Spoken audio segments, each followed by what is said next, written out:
What's on your mind?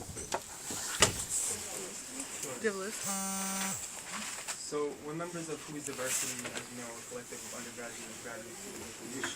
And we're here today in the spirit of every form of civil disobedience that has taken place on this campus, the legacy of activism, and the spirit of people that have felt the oppression of this institution that has made us feel marginalized. And every single day, most of us feel uncomfortable on this campus, while there's a particular group of students that just feel that are able to engage in sort of go into classrooms and engage in these various forms of capital between professors that look like them, but we don't have professors that look like us here. We have a list of demands that we've been asking you to respond to. We've asked you to end the racialized crime alerts. You assured us that that was your goal at the end of last year. It has not happened. We've talked to you about the neglect of Chicano studies. We know, as underrepresented students of color that are from these neglected communities, that the neglect of Chicano studies on this institution, at this campus, is but a reflection of the way society treats the brown bodies in society.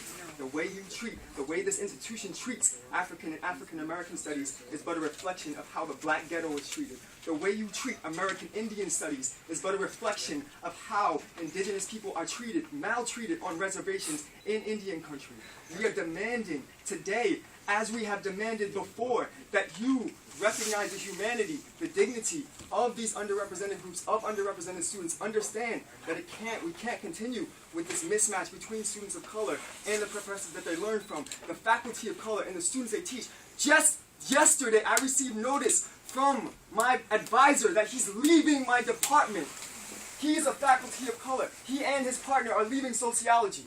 What does that mean? We have 3 professors of color now. Who are we supposed to identify with? You talk about diversity, but we've talked about this again and again. We don't want cosmetic diversity. We do not want to sprinkle a few black and brown administrative faces on this campus and call it diversity. We are diversity. We engage in real conversations about what it means to be oppressed. We talk about race, class, gender, sexuality, ability, citizenship, not in those individual dimensions, but how they intersect.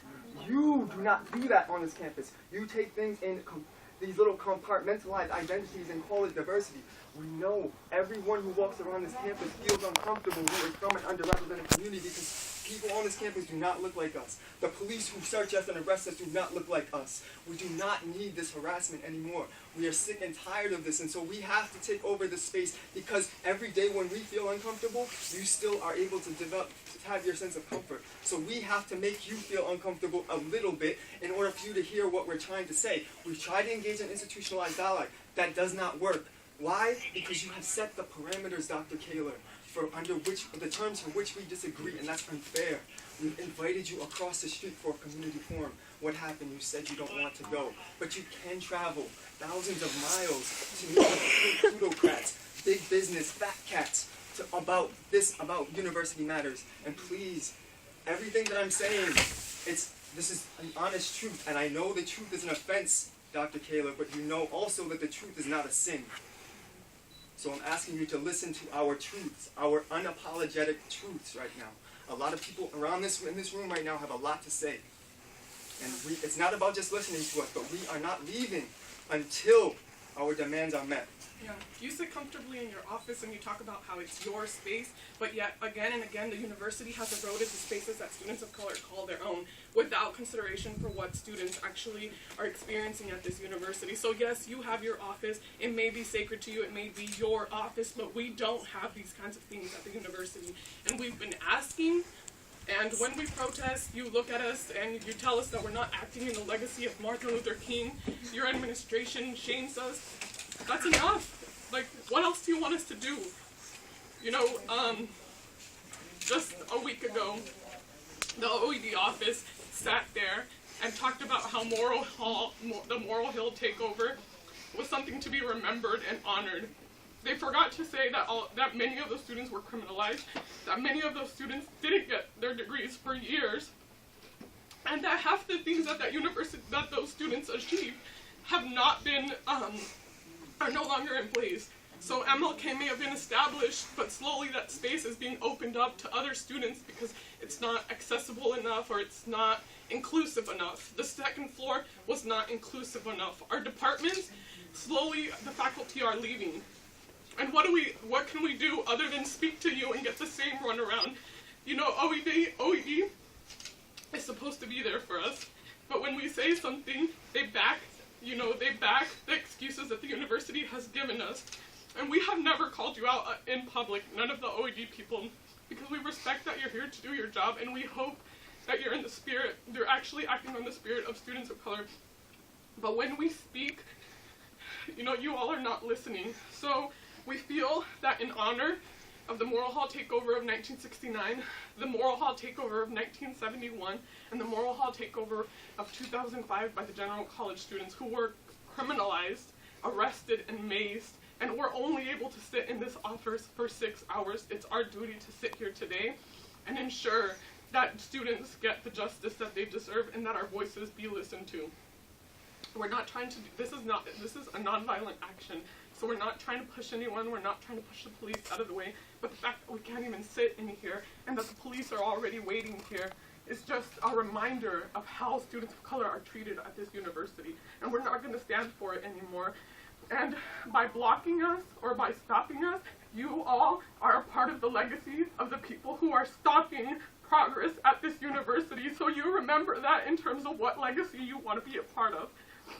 And we hope you all will meet our demands. We only have 8 demands. One, that Chicano Latino Studies get the faculty that left replaced, and that 2 more faculty be hired in the next year. Geography, which is not a very diverse department in itself. It got an additional 4 faculty lines because the candidates were so great. Well, what about Chicano Latino Studies? You think we don't have great faculty waiting out there to be hired? So not only do we demand that 2 more faculty be hired in the next year, but that 2 faculty and that 1 faculty be hired for the next 8 years until 8 faculty members there's 8 faculty members in that department. That racial descriptors and complexion descriptors be removed from the UMPD crime alerts. We talked about this with you, President Killer, and you have talked with several people.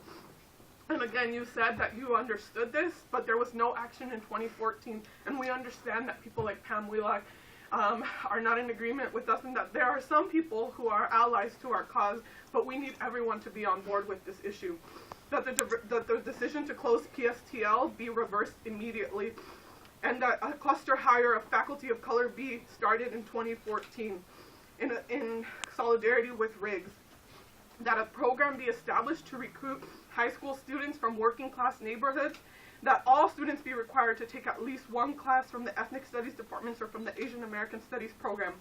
That at least 1 restroom in every building on campus is accessible to all genders, and that language on the admissions application be removed that talks about prior convictions, criminal offenses, histories of expulsion, suspension, and probation. This is just 8 demands. You know that we have more than 30, but we see these as immediately able to be addressed, and so we are asking that these be addressed. And we understand that you have a restaurant to be at, but these issues are important, so we are expecting an answer as soon as possible. Can I respond to you now? Yeah, we'll be here. So the crime alert is a conversation in process. There are lots of voices to be heard, and we're working. In fact, we had a meeting this morning to talk about how to make those next steps. So that's in progress. Apparently. And can I also ask that you address all of us? It's not just the 2 of us. We're all here. Well, I can't. We can move over here. I'll move around as we go. So that's a work in progress. The faculty hiring, again, I've said to some of you, is a slow process. And the provost has directed the deans, and I have a meeting with deans this afternoon, to put in place processes that will enable a more diverse faculty pool to be brought to campus, from which we should be able to hire a more diverse population of faculty. It is against the law to have cluster hire of people of color. It's illegal. So we can't do that. So, but you understand the history, the legacy of this institution has engaged in cluster hires of white people. That's the reality. But I can't put a job classification out that says, advertisement that says only white people can apply. That's illegal. We discussed this issue with you for more than an hour last time when we met, and we talked about ways that you can target faculty of color in a way which does not necessarily need to use that language. You have a cluster of faculty in terms of the Race, Indigeneity, Gender, and Sexuality Consortium that have been talking about this issue. And again, their demands their issues that they want addressed have also been silenced in many ways. So if they are willing to engage with you on this conversation, and there's faculty who are willing to engage in this conversation, I think that there's more that can be done that isn't being done. And again, we ask that we're not leaving this office until we come back with like concrete steps. And you said it's time consuming. Well, we have all the time. Well, the process is one in which I said, which the provost will direct deans, and I want us to have a more diverse faculty. I've said that, it's true. I want that to happen. So we'll put in place processes that should be able to attract a more diverse group of candidates to come be faculty members at the University of Minnesota. We were thinking about designing those today, since we have the time. Say that again. We're planning on designing those today, since we have the time. Okay.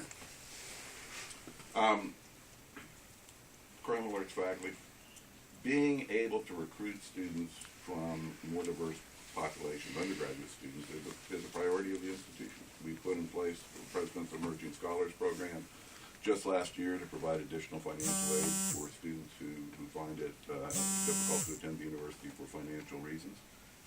We work hard on this. It's a priority, but it is also true that creating a climate where people are more welcome is equally important part of what we do. I understand the pressures you feel. I understand the difficulty of being a student of color here, and many of you experience microaggressions and feel unwelcome, and I wish that was not the case, and we'll work hard to make it not the case. We'd like to hear from your office about what else you're going to do in addition to the President's Scholars. We're here to actually ask for more. So we have time for you all to draft new proposals because there's more that needs to be done. We talked about recruiting students of color, and you came back with that it was illegal to recruit students of color itself. So what about targeting the high schools that are where working class students are coming from? We know that you have targeted students from Korea, from China, from different cities. If you can go to other countries to target the elite in those places, why can't you walk across the street and actually do something to target the working class students that live in the community surrounding this university?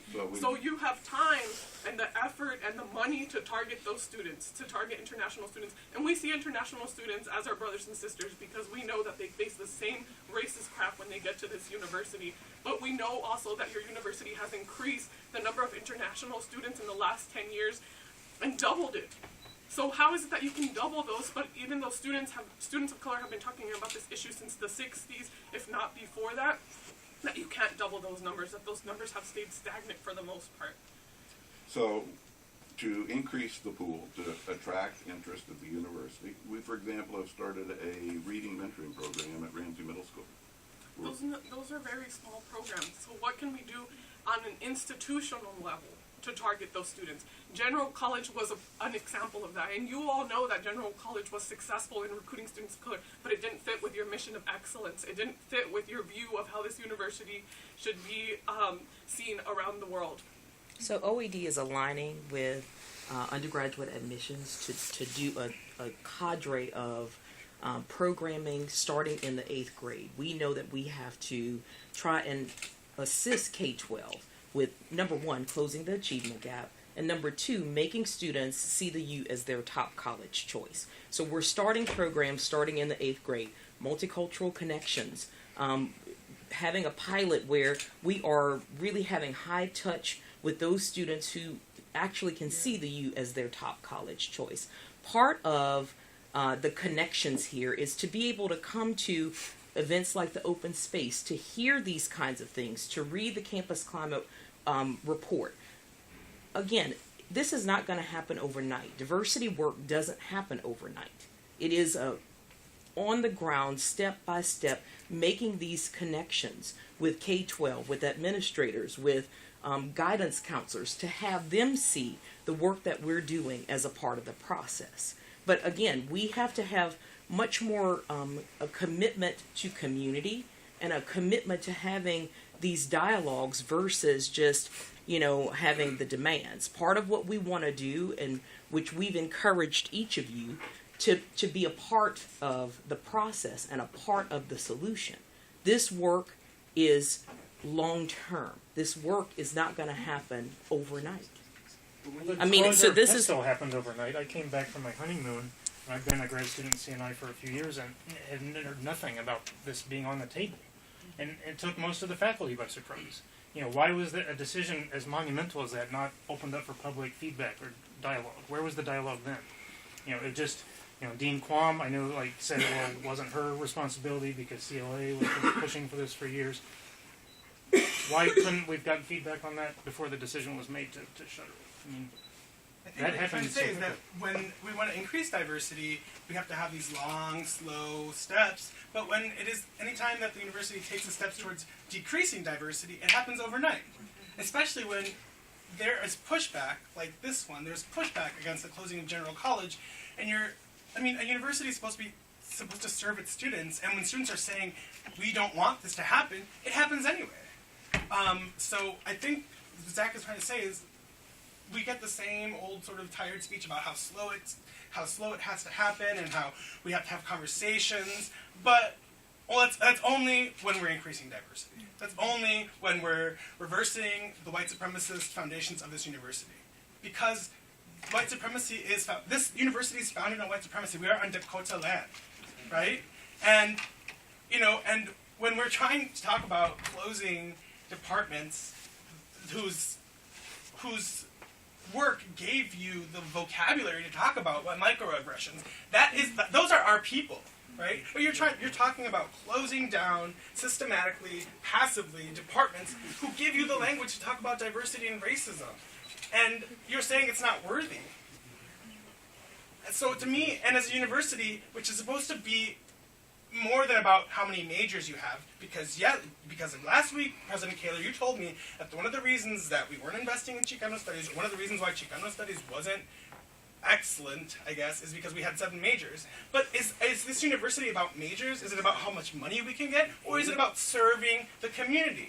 The community that this university is founded on. The community that this university is supposed to serve. Is it about majors, or is it about creating knowledge and serving the people? That's what I want to know. And your response saying that Chicano studies somehow isn't necessarily par excellence because we have 7 majors, that to me seems like an insult. Because this university isn't about, I never knew that coming to the university, that I was coming to a university with lots of majors. I thought I was coming to University of Minnesota as a place to learn and expand my knowledge as a student. And Chicano Latino studies serves multiple. And I don't think I said that the program wasn't excellent because it only had 7 majors. I don't think I said that. What's the evidence that you see that closing Pistol, which I think involves redistributing its programs into other departments, is reducing the diversity? When the General College closed, the same thing happened. Faculty were redistributed, and the hope was that the students would just join other departments, and we know that significantly changed the access that students had to this university.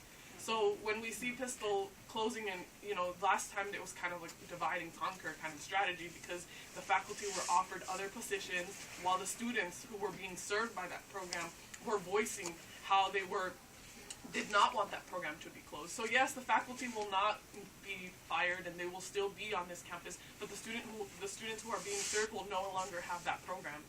So, again, when students are speaking, you're not listening to us. And even when faculty are speaking, because like we said, We know that there are faculty of color who have spoken to this administration about the lack of diversity. When Luis Mendoza left the OED office, he wrote a long letter to this administration about why he was leaving was because of the conditions that existed at this university. So, and he was one of those top scholars that your administration keeps telling us to get. So if we get one, how are we going to keep them? How are we going to keep them? How am I going to tell? How am I going to tell Sherman Moraga? How am I going to tell, I don't know, anybody outside of Minnesota to come here when I know I'm serving them a dish of crap? Come to this department that has one of their faculty that gets so little funding. Please come. Absolutely, it'll be great. No, they're going to leave. I mean, I'm not privy to a lot of the facts. I don't know all the details of it, how pistols being redistributed. But I just met with one of my committee members the other day who said part of the original plan, if I'm correct, was to take some of the pistol faculty and have them join with the counseling and psychology program within their site. But that program itself is being closed now. So where are those pistol faculty going to go? I mean, But correct me if also I'm more wrong. than that, it's being in part of a community where you get to see people like you, right? That's why General College is so great, because you walked into Appleby and you saw poor people, people of color. They look like you, and that's why you stay. Because we have Chicano Studies students coming into us from outside of the state and saying, I can't stay here because I don't see anyone like me. And I work at the Center for Writing, and this morning worked with an undergraduate Chicano student who wrote an essay all about La Raza and how important that's been to her, studies and becoming a better student. And she's now mentoring other students. And if you want to see programs and departments like Chicano Studies increase in numbers in terms of the number of students, you have to think about what type of outreach is being delivered to the communities themselves. Students are coming into this university not even understanding the program itself. On Friends of Chicano Studies website, there's a specific demand, a specific proposal to have this greater outreach to the public school system, develop a curriculum that reflects what's being taught at this school so students have that preparedness coming in. What is the response to that? You want to talk about increasing numbers. The students are so concerned about just trying to make it in the school that they can't even explore that aspect of their identity because they're so worried about the majority white system that has already set them up as already rendered them invisible. And there's greater outreach to the community. And we've talked about this already, but our definition of community seems very different. In our last meeting together, Dr. Abdullah said that community specifically relates to issues on this campus. For us, we have, as underrepresented students of color on this campus, we would be doing ourselves a disservice if we were not in your office today after the way you've been treated. Because of our marginalization, we know that coming from the communities we come from, we've left people behind. We've left people behind that also deserve to be in this space but don't have the extra initials behind their name, BA, MA, PhD, but they're just as much an intellectual as you are.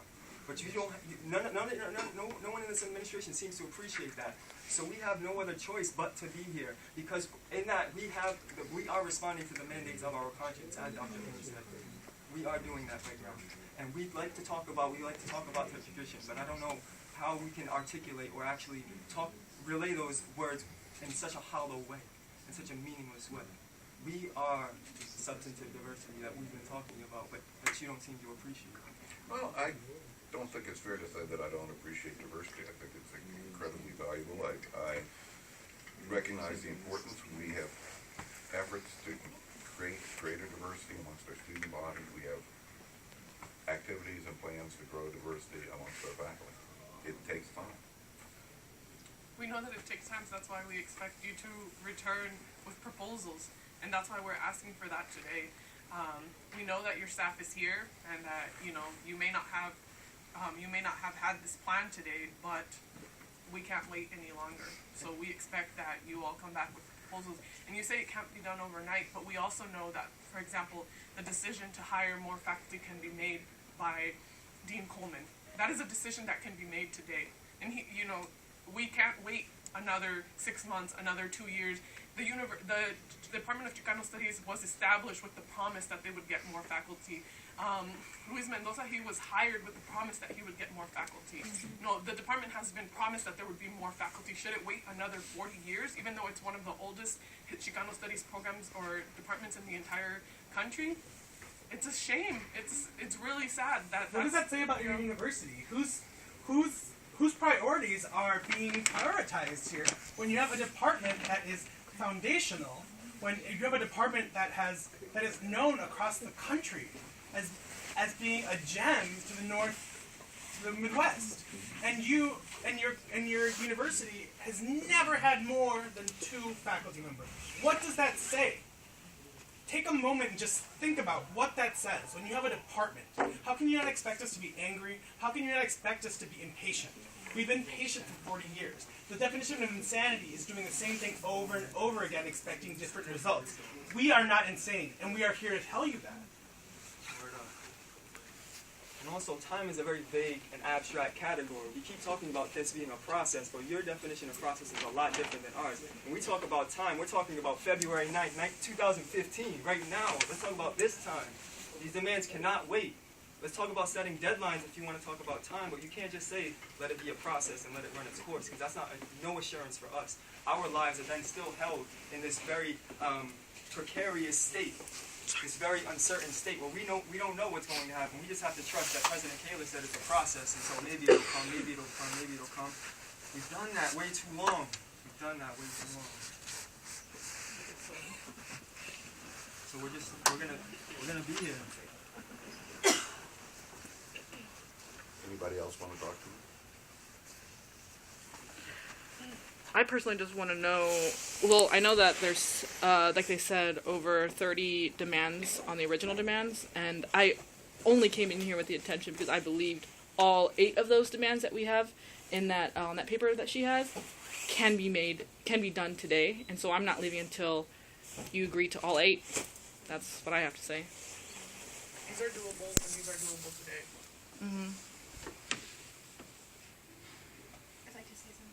Thanks for coming and listening. I just believe that what we're doing today is deeply radical in the best sense of that word, and I just beseech you to think about the impact of letting start bringing the meeting in go and not addressing the actual the pain that is felt of You know, hearing that, people are to be able to stay in the private office. Well,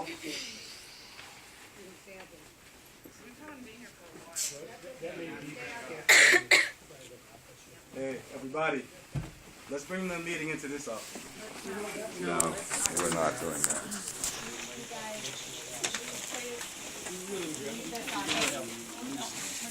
And I shouldn't be doing this, by the way, so. Yeah, it's okay. Let it be. We need you to leave this office, please. That is something that would probably trigger arrest. We don't want it. Yep, this We will really trigger don't an want arrest. that. They're plain and simple. We don't want Well, all right.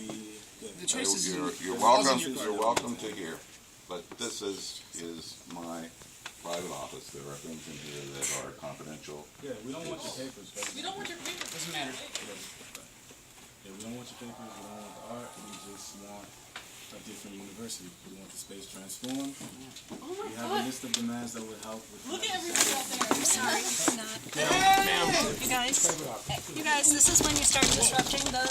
No, you do not. Start disrupting the business of the university. This is going to end up with an arrest, unfortunately. I really don't want that. Do you, is that, did you, yeah. is that what you're in for I that? don't want an arrest, I want the university to respond to our Okay, I demands. understand. No, but this is about impacting, now you're impacting the business of the university. Right. but We that's literally what pay for this but see, office. that's the issue. We had to come to this point in order for y'all to listen to us. And our business is impacted and interfered with every single day when we're in a classroom with people that don't look like us and that don't teach like us or that None of reflect you our look like values. us. None of you. Someone's getting arrested, y'all. What's your, hang on until we, To be honest, like, it would be a privilege and an honor to be arrested for doing something like this, because we know what we're doing is right and not wrong. No, it's not even big. I mean, obviously, they're willing to let you have the space out here, but we can't leave people in the presence. Let's stay back here. Come on, you guys. We have a responsibility. We're responding to our conscience You're right now. fine. Can you To be please just sit arrested out right here? now, we already know what we're doing is right and not wrong, that you already inverted morality so that wrong is right and right is wrong. Stop. Okay. You're doing this. Stop pushing.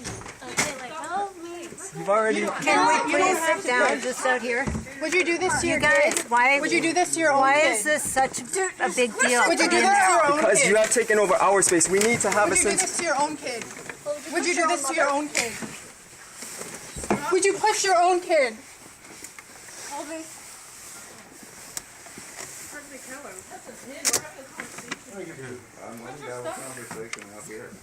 Do you enjoy the pushing and shoving, President Kaler, or would you like to just come in?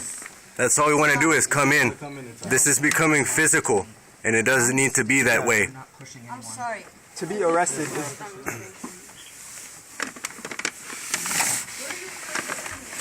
This is a non-violent, peaceful protest. No, you're being violent. You're using force against me. Yes, you are. You don't have to push me. I'm just standing. Look how much I weigh. Not you. What do you have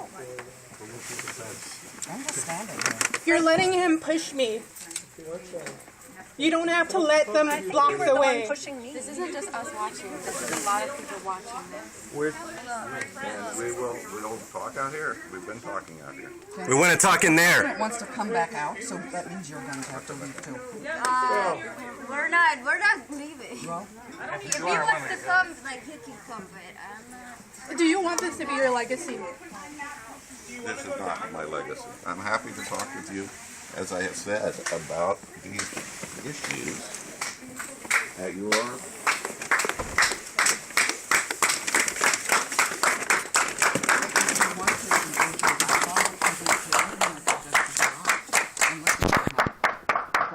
He's leaving.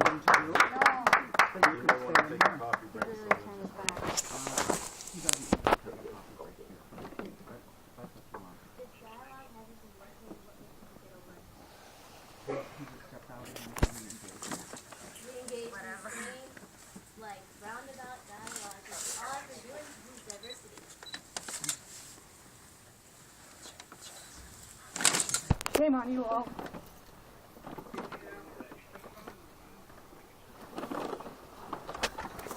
I wish I could hold up a mirror to you right now because you're treating us like we're criminals. And you're treating us like we're doing something bad. But think about the greater impact of something like this, something like today, for decades to come. Think about the impact it has had. The reason that half of us are here is because of some other people did the exact same thing. Yeah. And you're impeding that. Dang. You are basically Dang. being a segregationist. You are saying that what we are doing is not valid. Look at your bodies, look at the way you're looking at us, look at the way you're standing. Someday you're going to look back on this and be really embarrassed about yourself. The students united will never be defeated. The students united will never be defeated. The students united will never be defeated. The students united will never be defeated. The students united will never be defeated. The students united will never be defeated.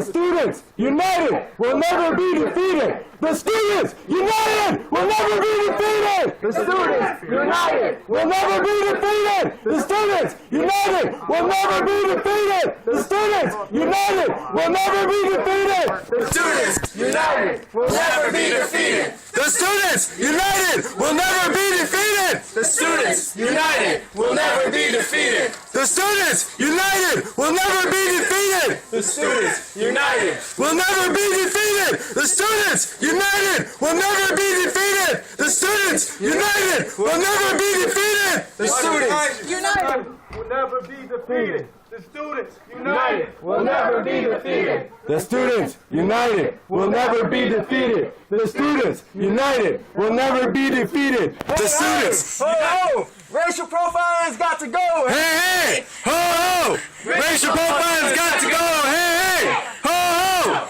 Racial profiling's got to go. Hey, hey! Ho, ho! Racial profiling's got to go. Hey, hey! Ho, ho! Racial profiling's got to go. Hey, hey! Ho, ho!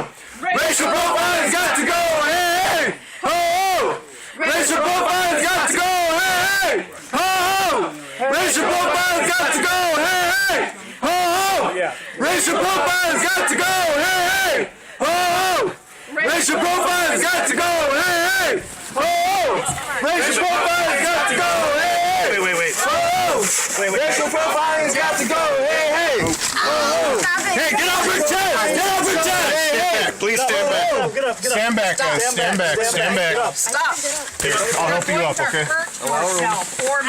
You guys gotta stand back. How's she gonna hurt herself with someone else's knee? Back up, everybody. Please back up. Please back up. We can figure things out here in a second. We gotta get That room. means you back up till I Ma'am, tell you. you gotta take your elbow off that clock right there. I'm gonna fall if I take my elbow. Nope, you're good. Take another step back. Okay. You don't need to pull her. Ain't no power like the power of the people, because the power of the people don't stop. Say what? Ain't no power like the power of the people, cause the power of the people don't stop. Say what? Ain't no power like the power of the people, cause the power of the people don't stop. Say what? Ain't no power like the power of the people, cause the power of the people don't stop. Say what? Ain't no power like the power of the people, cause the power of the people don't stop. Ain't no power like the power of the people, cause the power of the people don't stop. Ain't no power like the power of the people, cause the power of the people don't stop. Ain't no power like the power of the people, cause the power of the people don't stop. Ain't no power like the power of the people, cause the power of the people don't stop. Ain't no power like the power of the people, cause the power of the people don't stop. Say what? Ain't no power like the power of the people, cause the power of the people don't stop. Ain't no power like the power of the people, cause the power of the people don't stop. Say what? Ain't no power like the power of the people, cause the power of the people don't stop. Say what? Ain't no power like the power of the people, cause the power of the people don't stop. Say what? Ain't no power like the power of the people, cause the power of the people don't stop. Say what? Ain't no power like the power of the people, cause the power of the people don't stop. Say what? Ain't no power like the power of the people, cause the power of the people don't stop. Say what? Ain't no power like the power of the people, cause the power of the people say what? Fund our departments, not luxury apartments. Our university! Whose university? Our university! Whose university? Our university! Whose university? Our university! Whose university? Our university! Whose university? Our university! Whose university? Our university! Whose university? Our university! Whose university? Our university! Whose university? Our university! Whose university? Our university! Whose university? Our university! Whose university? Our university! Whose university? Our university! Whose university? Our university! Whose university? Our university! Our university. Whose university? Our university!